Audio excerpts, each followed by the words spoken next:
मंडळी, जरा विचार करा. जर तुम्हाला कोणी सांगितलं की गुढीपाडव्याच्या दिवशी फक्त 10 रुपयांची एक साधी वस्तू घरी आणली तर तुमच्या घरात लक्ष्मीचा स्थायी वास होऊ शकतो. घरातील दारिद्र्य, आर्थिक अडचणी आणि पैशांची तंगी हळूहळू दूर होऊ शकते, तर तुम्ही ती वस्तू नक्की घरी आणाल ना? पण आश्चर्याची गोष्ट अशी आहे की ही गोष्ट खूप कमी लोकांना माहीत असते. अनेक लोक गुढीपाडव्याच्या दिवशी मोठमोठ्या खरेदी करतात, सोनं चांदी घेतात, नवीन वस्तू आणतात. पण काही अत्यंत शुभ आणि लक्ष्मीकारक वस्तू अशा असतात ज्या अगदी साध्या आणि स्वस्त असतात, पण त्यांचा परिणाम मात्र खूप मोठा मानला जातो. म्हणूनच आजचा हा व्हिडिओ खूप महत्त्वाचा आहे, कारण आज मी तुम्हाला गुढीपाडव्याच्या दिवशी घरी आणायच्या काही अशा वस्तूंबद्दल सांगणार आहे ज्या वस्तू लक्ष्मी प्राप्ती, सुख समृद्धी आणि आर्थिक भरभराटीसाठी अत्यंत शुभ मानल्या जातात. म्हणून हा व्हिडिओ शेवटपर्यंत नक्की पहा, कारण शेवटी मी एक अशी वस्तू सांगणार आहे जी सोन्यापेक्षाही मौल्यवान मानली जाते आणि ती घरात आणल्याने वर्षभर धनधान्याची कमतरता भासत नाही असे मानले जाते. सर्वप्रथम तुम्हा सर्वांना माझा मनापासून नमस्कार. श्री स्वामी समर्थांच्या पवित्र चरणी प्रार्थना करते की तुमचा प्रत्येक दिवस सुखाचा, आनंदाचा आणि समाधानाचा जाओ. स्वामींची कृपा तुमच्या कुटुंबावर सदैव राहो. मंडळी, 19 मार्च रोजी गुरुवारी गुढीपाडवा हा अत्यंत पवित्र सण येत आहे. आपल्या महाराष्ट्रात गुढीपाडव्याला विशेष महत्त्व दिलं जातं, कारण हा दिवस म्हणजे मराठी नववर्षाची सुरुवात मानला जातो. गुढीपाडवा हा फक्त सण नसून तो नव्या सुरुवातीचं प्रतीक आहे. नवीन आशा, नवीन संकल्प आणि नवीन ऊर्जेने आयुष्य पुढे नेण्याचा हा दिवस असतो.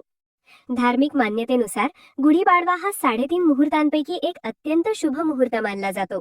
या दिवशी कोणतेही शुभ काम करण्यासाठी वेगळा मुहूर्त पाहायची गरज नसते. संपूर्ण दिवसच अत्यंत मंगल आणि पवित्र मानला जातो. म्हणूनच या दिवशी अनेक लोक नवीन घर खरेदी करतात, नवीन वाहन घेतात, नवीन व्यवसाय सुरू करतात किंवा एखाद्या महत्त्वाच्या कामाची सुरुवात करतात. याचबरोबर या दिवशी सोनं चांदी खरेदी करण्याचीही प्रथा आहे. अशी श्रद्धा आहे की गुढीपाडव्याच्या दिवशी घेतलेलं सोनं चांदी घरात सदैव टिकून राहतं आणि घरात लक्ष्मीचा वास कायम राहतो. पण आजच्या काळात सोन्याचे आणि चांदीचे भाव गगनाला भिडलेले आहेत. त्यामुळे अनेक सामान्य कुटुंबांना सोनं चांदी खरेदी करणं शक्य होत नाही आणि म्हणूनच अनेक लोकांच्या मनात प्रश्न निर्माण होतो, जर सोनं चांदी घेता आलं नाही तर गुढीपाडव्याच्या दिवशी आपण काय घ्यावं?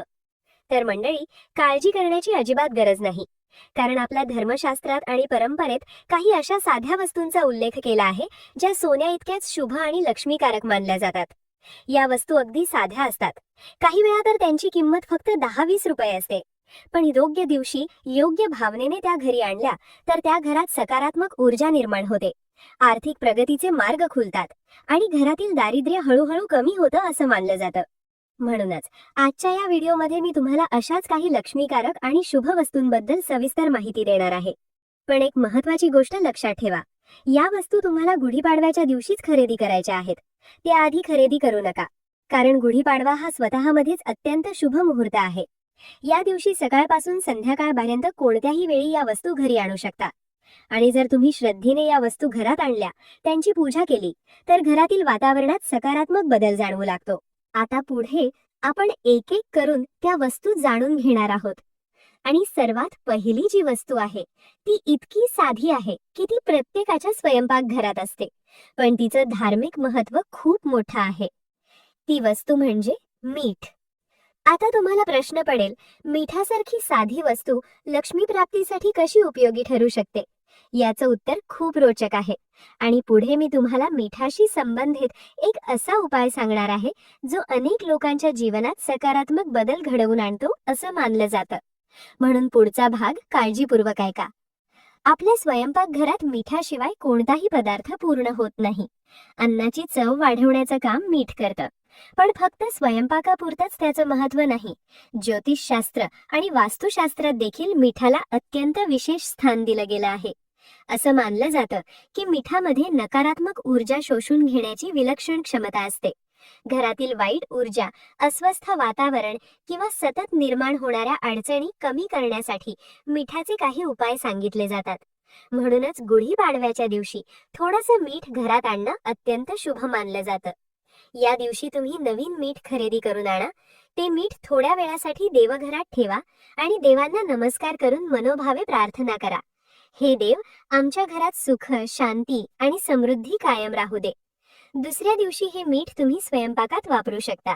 श्रद्धेने केलेली ही छोटी कृती देखील घरातील वातावरण सकारात्मक बनवते, असं अनेक लोक मानतात.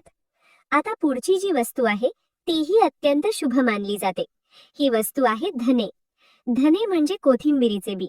स्वयंपाकात आपण मसाल्यासाठी त्यांचा वापर करतो, पण गुढीपाडव्याच्या दिवशी या धन्यांना विशेष महत्त्व दिलं जातं. तुम्ही कधी लक्ष दिलं असेल तर गुढीपाडव्याच्या दिवशी अनेक ठिकाणी धने, कडुलिंबाची पानं आणि गूळ एकत्र करून त्याचा प्रसाद तयार केला जातो. हा प्रसाद कुटुंबातील सर्व सदस्य खातात. यामागे एक सुंदर संदेश आहे. आयुष्यात गोड आणि कडू असे दोन्ही अनुभव येतात, पण ते स्वीकारून पुढे जाणं हाच खरा जीवनाचा मार्ग आहे. धने हे समृद्धीचं प्रतीक मानले जातात, त्यामुळे गुढीपाडव्याच्या दिवशी थोडेसे धने घरी आणणं शुभ मानले जाते. तुम्ही अगदी थोडेसे, जरी 10 रुपयांचे धने असले तरी चालतील. ते देवघरात ठेवून त्यांना नमस्कार करा. त्यानंतर दुसऱ्या दिवशी ते स्वयंपाकात वापरू शकता. आता पुढे जी वस्तू आहे ती तर प्रत्येक घरासाठी खूप महत्त्वाची मानली जाते. ती वस्तू म्हणजे झाडू. आपल्या संस्कृतीमध्ये झाडूला फक्त स्वच्छतेचं साधन मानलं जात नाही. अनेक ठिकाणी झाडूला माता लक्ष्मीचे प्रतीक मानलं जातं, कारण झाडू घरातील घाण, धूळ आणि अशुद्धता दूर करतो आणि जिथे स्वच्छता असते तिथेच लक्ष्मीचा वास होतो असं मानलं जातं. म्हणूनच दिवाळीच्या काळात लोक नवीन झाडू खरेदी करतात. पण अनेकांना माहीत नसलेली गोष्ट म्हणजे गुढीपाडव्याच्या दिवशीही झाडू खरेदी करणं अत्यंत शुभ मानले जाते. जर तुमच्या घरातील झाडू जुना झाला असेल किंवा तुम्ही काही दिवसांनी नवीन झाडू घ्यायचा विचार करत असाल तर तो गुढीपाडव्याच्या दिवशीच घ्या. श्रद्धेनुसार असं मानलं जातं की या दिवशी घेतलेला झाडू घरातील दारिद्र्यता आणि नकारात्मक ऊर्जा दूर करण्यास मदत करतो. मंडळी, या छोट्या छोट्या गोष्टी साध्या वाटतात, पण आपल्या परंपरेमध्ये या प्रत्येक गोष्टीमागे एक आध्यात्मिक अर्थ आणि श्रद्धा दडलेली आहे. आणि अजूनही काही अशा वस्तू आहेत ज्या गुढीपाडव्याच्या दिवशी घरी आणल्यास अत्यंत शुभ मानल्या जातात. मंडळी, आतापर्यंत आपण गुढीपाडव्याच्या दिवशी घरात आणायच्या काही साध्या पण अत्यंत शुभ वस्तूंबद्दल माहिती घेतली. पण आता मी तुम्हाला ज्या गोष्टीबद्दल सांगणार आहे ती प्रत्येक घरासाठी खूप महत्त्वाची मानली जाते. ती म्हणजे अन्नपूर्णावाता. आपल्या हिंदू धर्मात अन्नाला देवासमान मानलं जातं. अन्न हे पूर्ण ब्रह्म आहे असं आपल्या शास्त्रांमध्ये सांगितलं गेलं आहे. आणि या अन्नाचं रक्षण करणारी, अन्नाची कृपा देणारी देवी म्हणजे माता अन्नपूर्णा. असं मानलं जातं की ज्या घरामध्ये अन्नपूर्णा मातेची मूर्ती किंवा फोटो असतो त्या घरात कधीही अन्नधान्याची कमतरता भासत नाही. घरातील भांडी कधी रिकामी राहत नाहीत आणि घरातील प्रत्येक व्यक्तीला पोटभर अन्न मिळतं.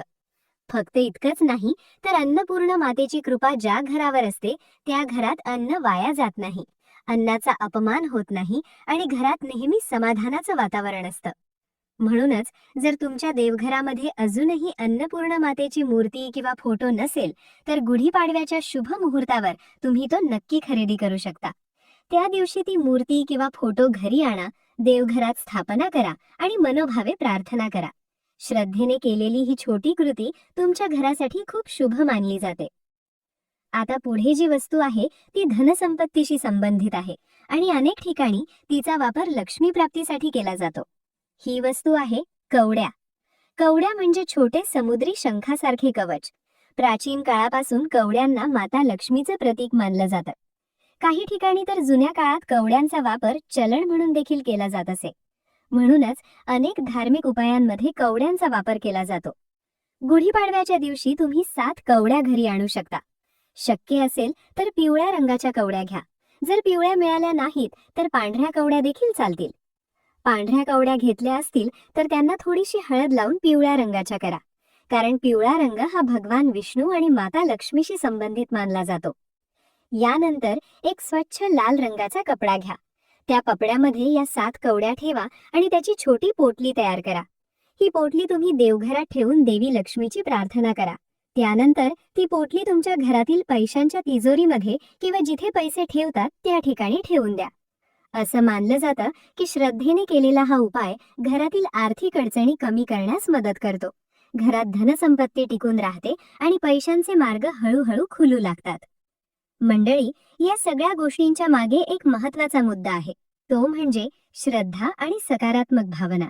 जेव्हा आपण मनापासून एखादी गोष्ट करतो तेव्हा तिचा परिणाम आपल्या आयुष्यावर चांगला होतो. आता पुढे आणखी एक अत्यंत महत्त्वाची गोष्ट आहे. जर तुम्हाला गुढीपाडव्याच्या दिवशी माता लक्ष्मीची मूर्ती किंवा फोटो खरेदी करायचा असेल, तर त्यावेळी एक नियम नक्की लक्षात ठेवा. तो नियम म्हणजे लक्ष्मीची मूर्ती बसलेल्या अवस्थेत असावी. उभी असलेली लक्ष्मीची मूर्ती देवघरात ठेवणे टाळावे असे अनेक शास्त्रांमध्ये सांगितले गेले आहे. कारण उभी लक्ष्मी ही स्थिर राहत नाही असा समज आहे. पण बसलेली लक्ष्मी म्हणजे घरात स्थिरपणे राहणारी लक्ष्मी. त्यामुळे शक्य असेल तर कमळावर बसलेली लक्ष्मी माता असा फोटो किंवा मूर्ती निवडावी. याशिवाय गुढीपाडव्याचा दिवस नवीन गोष्टींची सुरुवात करण्यासाठी अत्यंत शुभ मानला जातो. त्यामुळे जर तुम्हाला खूप दिवसांपासून एखादा धार्मिक ग्रंथ घ्यायचा असेल किंवा देवघरासाठी एखादी वस्तू आणायची असेल, तर हा दिवस योग्य मानला जातो. मंडळी, अजूनही एक अत्यंत महत्त्वाची वस्तू बाकी आहे. अनेक ठिकाणी तिला सोन्यापेक्षाही मौल्यवान मानलं जातं. आणि आश्चर्याची गोष्ट म्हणजे ही वस्तू आपल्या स्वयंपाकघरातच वापरली जाते. ही वस्तू गुढीपाडव्याच्या दिवशी घरी आणल्यास घरात वर्षभर धान्य, अन्न आणि संपत्तीची कमतरता भासत नाही अशी श्रद्धा आहे. गुढीपाडवा हा फक्त नवीन वर्षाचा आरंभ नाही, तर तो समृद्धी, भरभराट आणि नवीन संधींची सुरुवात मानला जातो. म्हणूनच या दिवशी अनेक लोक घरासाठी धान्य खरेदी करतात, जसे की गहू, तांदूळ, ज्वारी, बाजरी, विविध डाळी किंवा इतर अन्नधान्य. अशी श्रद्धा आहे की गुढीपाडव्याच्या दिवशी घरात धान्य आणलं तर वर्षभर घरात अन्नाची कमतरता भासत नाही. कारण अन्न म्हणजेच जीवनाचा आधार आहे. आणि ज्या घरात अन्नाची समृद्धी असते त्या घरात समाधान, शांती आणि आनंदही असतो. पण आता मी तुम्हाला ज्या वस्तूबद्दल सांगणार आहे ती अनेक ठिकाणी सोन्यापेक्षाही मौल्यवान मानली जाते. ती वस्तू आहे चणा डाळ. होय मंडळी, अगदी साधी वाटणारी चणा डाळ. पण आपल्या धार्मिक परंपरेमध्ये चण्याच्या डाळीला विशेष महत्त्व दिलं गेलं आहे. असं मानलं जातं की चण्याची डाळ ही भगवान विष्णूंचं प्रतीक आहे. आणि जिथे भगवान विष्णूंचा वास असतो तिथे माता लक्ष्मी आपोआप येतात. याच कारणामुळे गुढीपाडव्याच्या दिवशी चण्याची डाळ घरात आणणं अत्यंत शुभ मानलं जातं. या दिवशी तुम्ही थोडीशी चणा डाळ खरेदी करून घरी आणा. ती डाळ देवघरात ठेवा, देवांना नमस्कार करा आणि मनोभावे प्रार्थना करा की तुमच्या घरात सुख, शांती आणि समृद्धी कायम राहो. यानंतर दुसऱ्या दिवशी ही डाळ तुम्ही स्वयंपाकात वापरू शकता. पण यासोबतच एक छोटासा आणि अत्यंत पुण्यदायी उपाय सांगितला जातो. त्या डाळीतली थोडीशी चणा डाळ घ्या आणि त्यात थोडासा गूळ मिसळा आणि हा गूळ डाळीचा प्रसाद गाईला खाऊ घाला. आपल्या धर्मात गाईला अत्यंत पवित्र मानलं जातं. गाईला अन्न देणं म्हणजे अनेक देवतांना अन्न अर्पण करण्यासारखं पुण्य मिळतं असं मानलं जातं. श्रद्धेनुसार असा उपाय केल्याने घरातील अडचणी कमी होतात, सकारात्मक ऊर्जा वाढते आणि देवाची कृपा घरावर राहते. मंडळी, या सर्व गोष्टी करताना एक गोष्ट नेहमी लक्षात ठेवा. कोणताही उपाय किंवा परंपरा ही फक्त श्रद्धा, विश्वास आणि सकारात्मक भावनेने केली पाहिजे. फक्त वस्तू आणून ठेवली म्हणून चमत्कार होईल असं नाही. पण जेव्हा आपण मनापासून देवाला प्रार्थना करतो, चांगले विचार ठेवतो आणि कष्ट करतो, तेव्हा नशिबाचे दरवाजे हळूहळू उघडू लागतात. म्हणून जर तुम्हाला सोनं किंवा चांदी खरेदी करणं शक्य नसेल तरीही काळजी करू नका.